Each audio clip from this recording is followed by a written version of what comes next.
My Writing, Stephen Safai. Chapter 1. The Pen in the Dark. The air was cold, as if autumn had clawed its way into the small town of Sarvin Hill. A thick fog blanketed the narrow streets, and the streetlights glowed faintly like the eyes of a sick man, dim and trembling. Stephen Safai, a writer whose name once topped the New York Times bestseller list, sat at his worn desk in an old house. His pen trembled in his hand, not from the cold, but from something he couldn't explain. Stephen Safai, or as the locals in Sarvin Hill called him, Crazy Stephen, was no longer the writer whose stories set readers' hearts racing. His last novel, Silent Shadows, had been published 5 years ago, and since then, nothing. The words had fled his mind, like birds escaping a broken cage. Now only one thing kept him going: his old typewriter, a 1940 Remington, bought by his grandmother from an antique shop in Tehran. Every night, Stephen sat at the typewriter, placed a blank sheet of paper in it, and waited. Waited for something he didn't understand. His fingers hovered over the rusty keys, but no words came. Tonight, though, was different. When the clock struck midnight, a sound came from the typewriter. Not the usual clack-clack, but something like a human whisper. Stephen leaned closer. "Write! Write! Or we will write!" The voice drifted out from the keys like a cold breeze. Stephen froze. His heart pounded, but his hand, as if guided by another will, settled on the keys and began to type. Words appeared on the paper, but they weren't his. "You think you're a writer, Stephen Safai, but it's not your pen that writes the story. It's us, it's always been us." Stephen yanked the paper out and stared at it in horror. The black ink seemed alive, rippling on the page like fresh blood. He crumpled the paper and threw it into the corner of the room, but the typewriter's whispers didn't stop. Chapter 2. Stories that Write Themselves. The next morning, Stephen woke up exhausted and rattled. He thought it might have been a dream, but the crumpled paper still lay in the corner. When he opened it, the words had changed. "Write again tonight, or we will write you."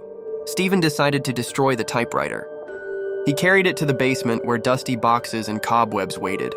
But as he raised the axe above his head, a voice behind him said, "Don't, Stephen. We only want to help." He turned, but no one was there. Only a shadow, tall and shapeless, moved across the basement wall and vanished. Stephen thought, "This is madness, I'm going insane." But a part of him, the part that had written horror stories for years, knew this wasn't madness. Something was real. That night he couldn't resist.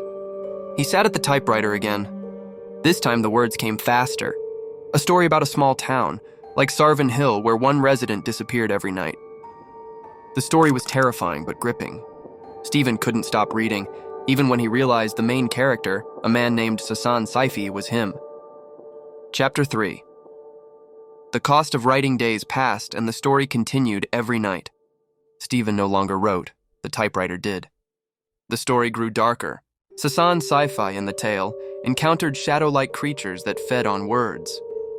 They promised him eternal fame, but at a price. He had to finish the story even if it cost him his life.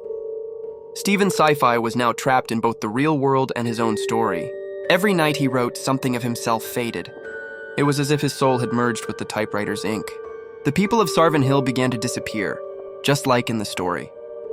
And every time someone vanished, Stephen saw a shadow in the corner of his eye. One night, as the story reached its climax, the typewriter stopped.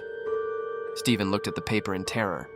The last sentence read, "Sasan Saifi put down the pen, and the shadows swallowed him." His heart raced. The whispers grew louder. Shadows slid down from the walls, creeping toward him. Stephen screamed, "I'm the writer! You can't write me!"